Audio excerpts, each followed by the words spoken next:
Welcome to the latest edition of the Cranky Curmudgeon's Corner.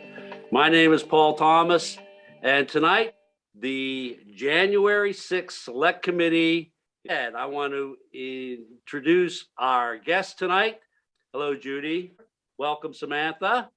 Marilee, welcome to the Cranky Curmudgeon's Corner. One of the biggest stories is the work of the House Select Committee's investigation into the January 6, 2021 attack on the U.S. Capitol. Is the work compelling enough to stay in the consciousness of the average American, or will it become too boring and fade away from the attention of the electorate?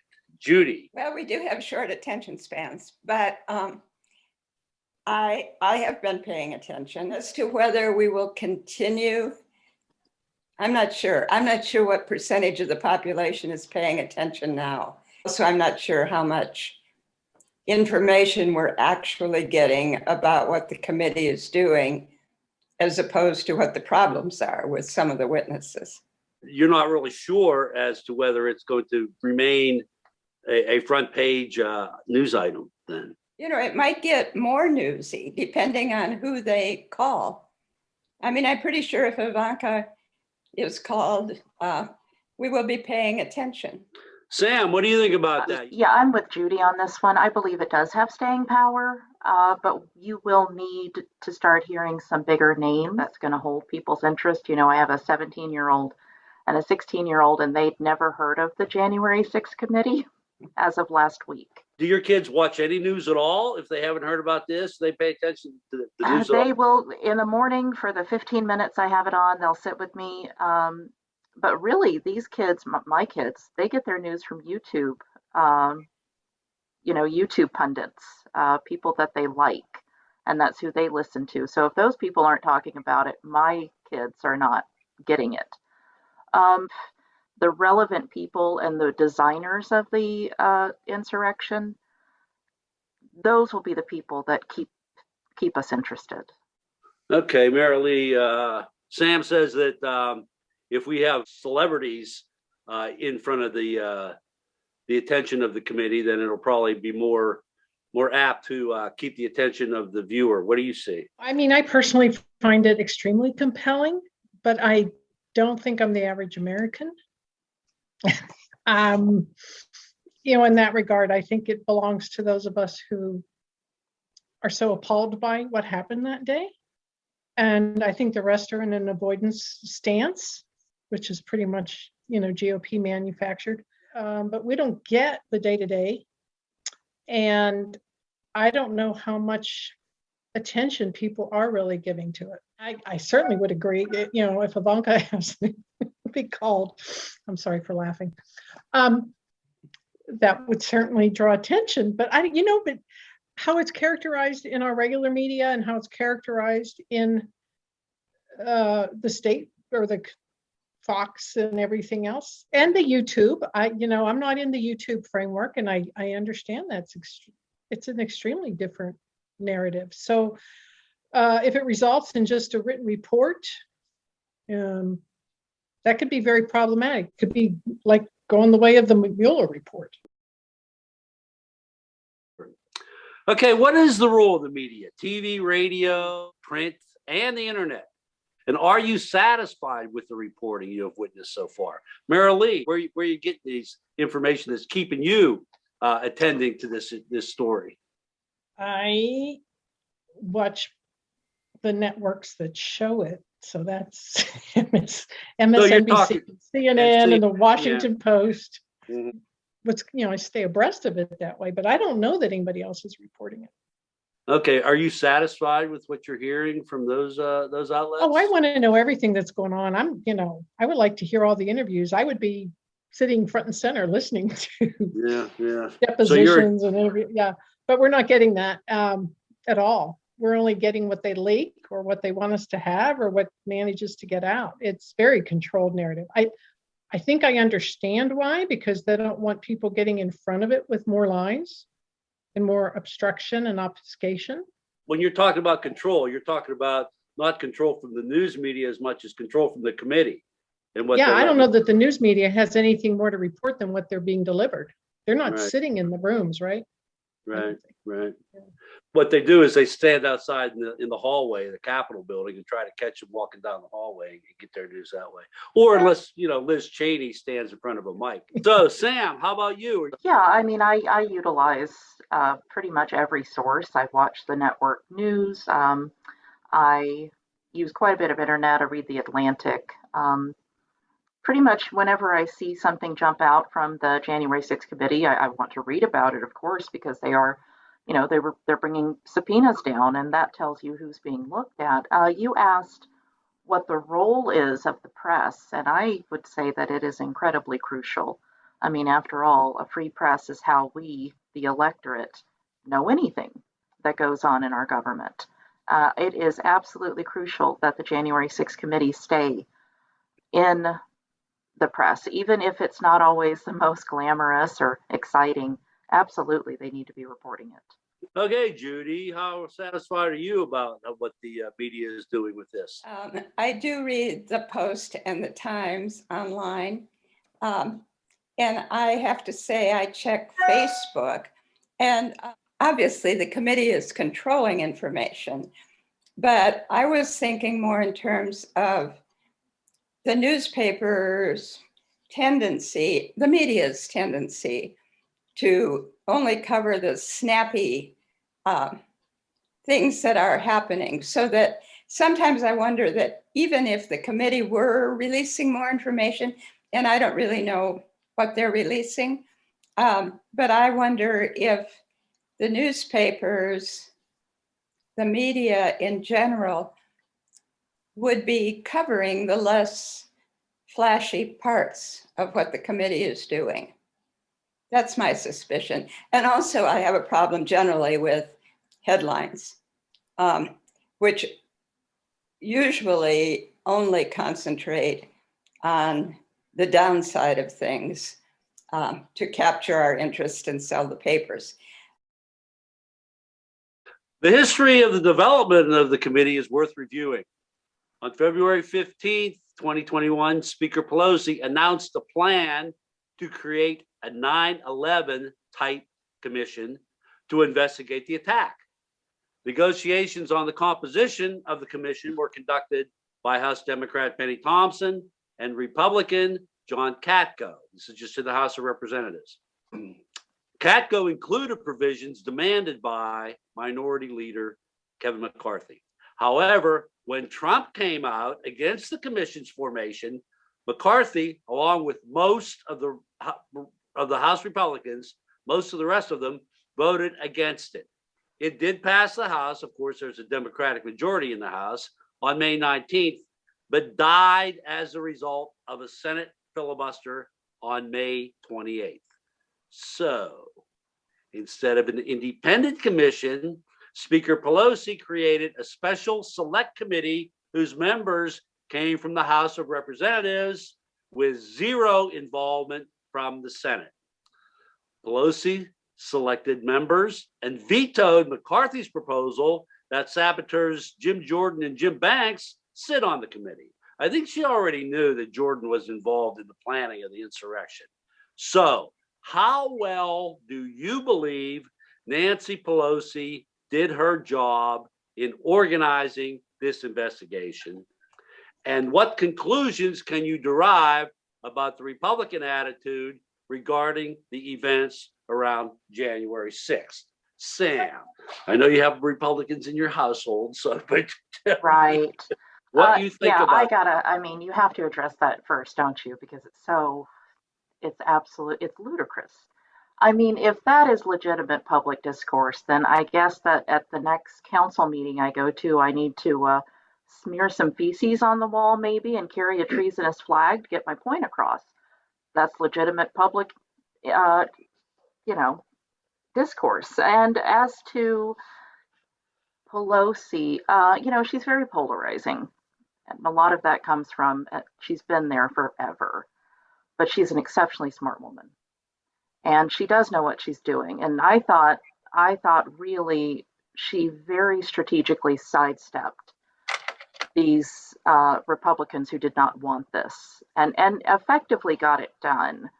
I think much to their chagrin. I think she did the best she could to get it put together, considering the pushback she was getting. But yeah, I'm still stuck on that legitimate public discourse.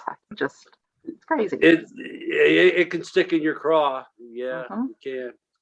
Okay, Marilee, how do you think Nancy did? I think she has an admirable record for always outmaneuvering and outwitting everybody else, even her own party. She's quite successful and, quite brilliant. And I agree with you, Samantha. She can be very polarizing, but I think it is because she is a woman who can get the job done and do it brilliantly. And she certainly outwitted Kevin McCarthy. Not like it's a great accomplishment. She tried to be fair. She tried to make it bipartisan. She gave them every opportunity for input. She had that, it was a bipartisan group that crafted it originally, correct? Right. So, it was the committee chaired by Thompson and co-chaired by Katko, and she let them put the whole thing together. McCarthy was in on it the whole time with Katko saying, I want this, Yeah. I want this, I want this. And he got that, but then in the end, couldn't do it. yeah. They try to blow it up, and I think she managed to outwit them once again. But so to me, I think it's the best of all possible outcomes. The Senate, it's a shame it's not a full commission, but they're certainly working very hard and diligently. And I'm impressed by that. All right, Judy. What they said. I think that I agree. She's brilliant. She's strategic. I'm interested in the fact that any criticism of this committee is so typical. The Republicans blew it up, right? The original one. And then she puts a committee together. And so now the criticism is that it's not a bipartisan committee. They do it every time. They start their criticism on the second step. They've done something horrible. And then somebody responds and in this case does something good, but that can still be criticized because it's not what they wanted in the first place, which they didn't. Well, they like to use the word bipartisan to criticize anything that anybody else wants. And they're never bipartisan about anything. Right. And they always blame now, President Biden getting blamed for not being able to create this bipartisan atmosphere is ludicrous. Mm-hmm. Because, and it's the same thing with this committee. What was Pelosi supposed to do? I think it's the best that could have been done. And as far as legitimate political discourse, I mean, that's hideous, obviously, but it grows out. It's just like another step in their attempt to, I don't know, whitewash this or pretend it didn't happen. So they start out complaining because you didn't treat the BLM protesters like this. Well, that drives me crazy because there's no recognition, it seems to me, that even, say, burning a police station, as did happen in Minneapolis, there's no recognition that that is not the same caliber of thing as trying to unseat the federal government or to whatever they were trying to do, to interfere, to stage an insurrection against the federal government. And then they moved from there to saying it's just a little tourist visit, which was only one guy, but I mean, really. And now we have a whole committee trying to say that it's legitimate political discourse. I think what upsets me is that there might be someone in this country who would think that was a legitimate way to describe what happened. Okay, there are two Republicans on the committee, Liz Cheney and Adam Kinzinger, who have been described by many liberal talking heads as heroes of democracy. Both these heroes have voted against voting rights legislation, and neither voted to impeach Trump in his first impeachment over the Ukraine thing with Hunter Biden. How heroic do you consider these two Republican members of the Select Committee? Judy, are they heroes? Well, hero is such a big word, Paul. I admire. Well, you pick another word. How would you describe admire. I don't agree with them generally.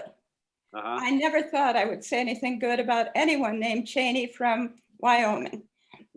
But in what they have done, you know, I think that political disagreements with people we can have, and it's hard to justify voting against voting rights, but I can understand disagreeing with them. And I do think, yeah, I do admire what they're doing.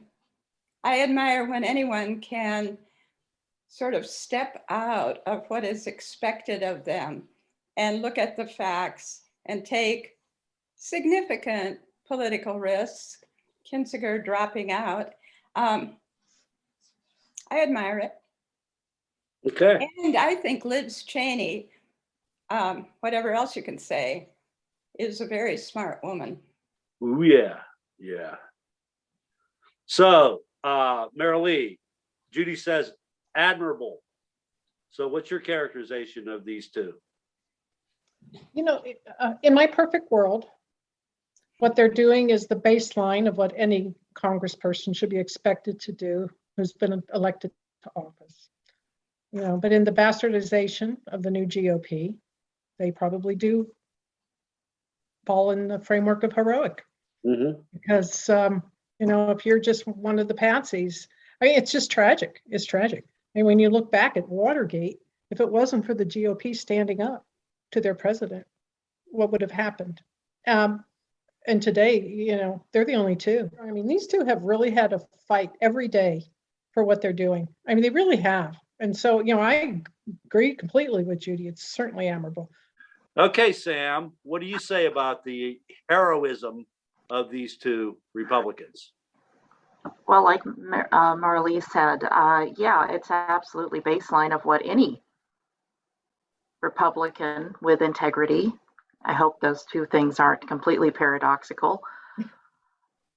Let's call them just any decent person. Any decent person. What they did was honest and necessary. If you're a party, a political party, is both a set of ideals and policies and the people that make it up. If one of those trifectas fails, the whole thing's going to tumble. And right now, I feel like we're looking at a group of people with very little integrity. So the fact that a couple of Republicans came forward and said, oh, yeah, that thing we all saw on our televisions, the things that we thought were insane and couldn't believe with our own eyes, the fact that a few of them came forward and said, oh, yeah, that did happen. Yeah, that is the bare minimum of what they should have done. Every one of them should have done that. Bare minimum. Hero? No. Admirable that they, you know, knew in doing so that they would be facing the vitriol of their entire base. Yeah, that makes it admirable. Yeah, and when you said what they saw on TV, but they were also running for their lives. Right. They experienced it firsthand. Yeah. Yes, there have been hundreds of witnesses who were deposed by the committee. The vast majority gave testimony voluntarily. There were some subpoenas issued that were ignored, and so far, criminal contempt referrals were submitted for Steve Bannon and Mark Meadows. The DOJ went ahead and did file an indictment against Bannon, but so far, no word on Meadows. I think we're in day 60 or somewhere thereabouts at this sitting. Requests have been issued to some members of Congress to be deposed under oath. It is apparent to me that the likes of Jordan, Gomer, and Gosar et al. Were involved from the beginning in trying to overturn the election results. What should happen to these congressmen if evidence is uncovered that they assisted in the effort to stop the vote certifying the election of January 6th. Okay, Mary Lee, what should happen to them? I think they should be prosecuted to the fullest extent of the law. I think it's up to 20 years of prison, according to the code, 1512, whatever. Well, I So- think, well, that's one code. Judy and I, Judy uncovered a 2383 at Title 18, and I think that was 10 years. Judy, you can correct me if I'm wrong about that. But so you say they should be criminally prosecuted then if they engaged in that criminal act? Yes, it's a coup. Yeah. I mean, yeah, it's an overturning of, absolutely. I just don't see any forgiveness here. Okay, legal guru, tell me what you think about what should happen to these Congress people. Well, I agree. If they're criminally responsible, they should be criminally prosecuted. They should be expelled too from Congress. And I mean, that's kind of the least of it, is if the Department of Justice, and probably only if the Department of Justice thinks that they can obtain a conviction. I would hate to see prosecutions of people who are then acquitted, because politically and socially, that would have, I think, a very bad effect. On the other hand, I think that the Department of Justice is savvy enough that if they have a good, strong case, they will prevail. But I think under those circumstances, it's the only time they should be prosecuted. Knowing what you know now, do you think there is a good case against, say, these three Congress people? I think Scott Perry from Pennsylvania is also could be included in that batch. Well, you said knowing what I know now. I'm not sure. You don't know enough. You don't know enough. I don't know enough. All right. Okay, Sam, if they did participate in the overthrow of the election, how accountable should they be held? In what fashion? Yeah, certainly if it's proven that they were accessory to or colluded with or in any way assisted this coup, which is exactly what it was. Yeah, absolutely. They need to be removed from their seats, bare minimum, removed from their seats and barred from public office in the future.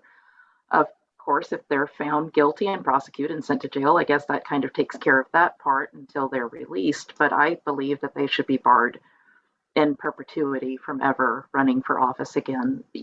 You've stymied the will of the people. You've stymied the will of the electorate. And if there is one clause by which our Constitution is resoundingly simple and well spoken on, it is a government of the people, by the people, and for the people. And they attempted a coup, if that it can be proven. Yeah, the first three words of the preamble is "we the people." It's pretty clear. Yeah.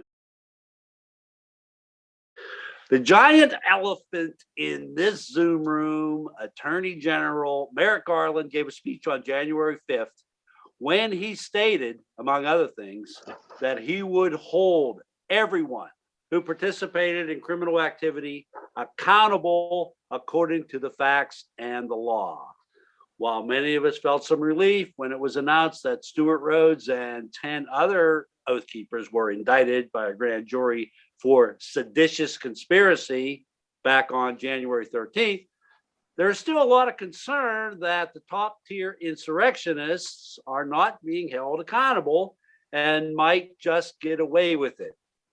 Trump continues to speak nonstop about the rigged election. How confident are you that Merrick Garland will prosecute everyone criminally responsible in attempting to destroy our democracy? Sam, what kind of confidence do you have in the DOJ about getting these perpetrators of the coup, the insurrection, prosecuted? I think I'm hung up on the word everyone. I don't believe everyone will. It can't be proven, unfortunately. To speculate on that, we don't have the proof in front of us. But, you're going to have people, let's take Trump as an example, who have the money and can hide behind the plebeians, if you will, and cause plausible deniability. they can certainly hide behind this. You know, we have Trump on camera saying what he said, but he's already said that that wasn't a call to arms, you know, and he can hide behind such a statement. Um, will everyone be prosecuted? I doubt it. I thoroughly doubt it. So you don't think Trump's going to be prosecuted by the Department of Justice for what he did? Money has a way of creating one hell of a smokescreen. Mhm. And I truly believe that he is very slippery. He's proven himself to be many times over. Right. Marilee, do you think Merrick Garland's going to be able to get these guys and women who are involved in this? It's mostly guys, I guess. There's there's a few women, but it's mostly the men. You know, obviously I don't know the gentleman, but I have a lot of confidence in him, and I understand he's extremely painstakingly careful. Mhm. But it takes him so long so he can make sure he gets the conviction, and he wants to make sure all those I's are dotted, which is perfect. But I do understand also the time is a factor. I read in a CNN article that when he became Attorney General, they did send thousands of documents to the commission, or the January 6th committee, so that they would have that information to put forth and help expose certain people, which would also help expedite everything for the commission. And that's very unusual for the DOJ to do something like that. So I think that was a positive step in terms of his commitment to getting to the end of all this. I mean, he does get the full term of Biden's presidency to do this. So even though we may lose Congress, the Democrats may lose power, the DOJ still stays in effect for 4 years. Will he get Trump? I don't think they'll convict a former president. Trump. Judy, how do you think this is going to play out as far as about the top tier insurrectionists, including Trump, as far as Garland's pursuit of justice? There are probably a lot of factors that go into that decision besides being able to prove whatever he did or however he was involved. But there are some practical considerations. And you can compare it to in Ottawa, lifted the COVID restrictions and said it wasn't because riots in Ottawa. It probably was, and it was probably a political calculation as to whether the damage to the society was going to be greater by doing that or by keeping them in place. And so I think there are always calculations that are not just purely black and white legal concerns. I don't know if he's going to prosecute Trump or not. That'd take a lot of guts. We'll see. He seems like as Marilee said, very meticulous man. If he had the absolute evidence, he might go ahead.